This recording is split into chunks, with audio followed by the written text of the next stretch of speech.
Deep within a remote, isolated forest lies a place where the sun seems to fade unnaturally fast, leaving the woods suspended in an eerie, perpetual twilight that locals avoid and whisper about in fear.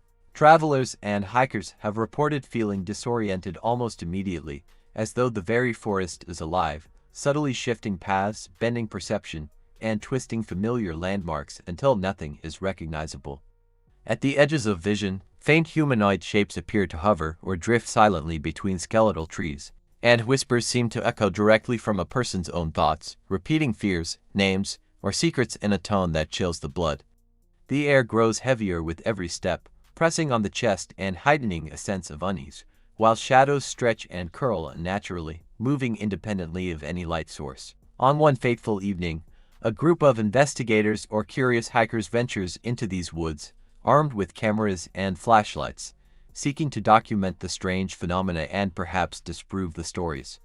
From the moment they enter, the forest exerts a subtle manipulative pressure, drawing their attention toward unseen figures, warping their sense of time and amplifying fear, until the woods no longer feel like a natural place but a living malevolent entity that traps the mind and body in a state suspended between day and night, perception and nightmare.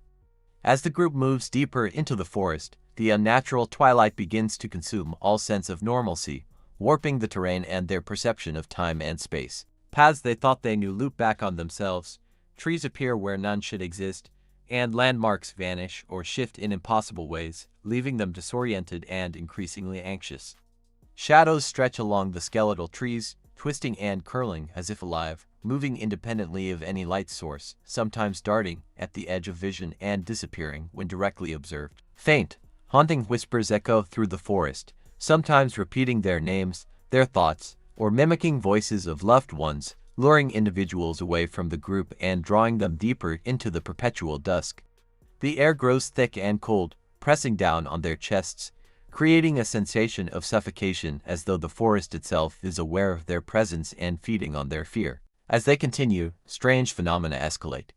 Figures appear suspended midair between trees, ethereal and barely discernible, sometimes reflecting distorted versions of the intruders themselves.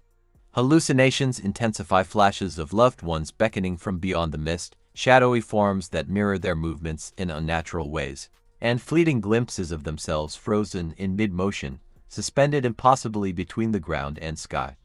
Electronic devices fail in disturbing ways.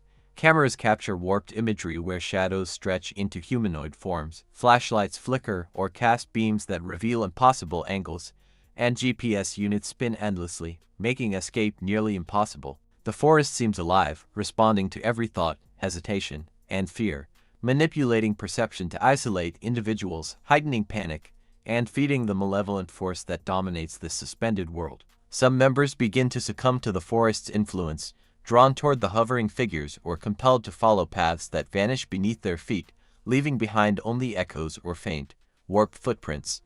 Screams echo through the trees, sometimes muffled, sometimes amplified, as those who are pulled away vanish into the mist, their forms contorting as if absorbed by the forest itself. Attempts to flee are met with surreal, disorienting phenomena. The same trees reappear where they were just left, pathways bend back on themselves, and shadows shift to block exit routes. The forest actively manipulates reality, creating loops, dead ends, and impossible terrain to trap the intruders, forcing them toward encounters with the malevolent entities suspended in the dusk. At the climax, the forest reveals the full extent of its power, a thick, almost tangible darkness that seems to hang in the air, stretching, absorbing light, and twisting the landscape around it.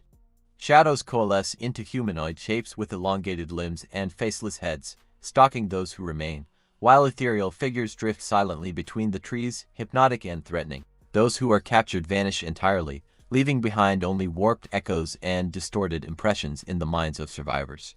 The few who escape emerge physically unharmed but mentally fractured, haunted by visions of suspended figures, perpetual twilight, and the forest that continues to watch, patient, intelligent, and endlessly malevolent. They carry the knowledge that the forest is not merely a dangerous location but a sentient predatory force trapping and feeding on fear, curiosity, and human presence, a nightmare suspended between day and night, perception and reality from which true escape may never be possible.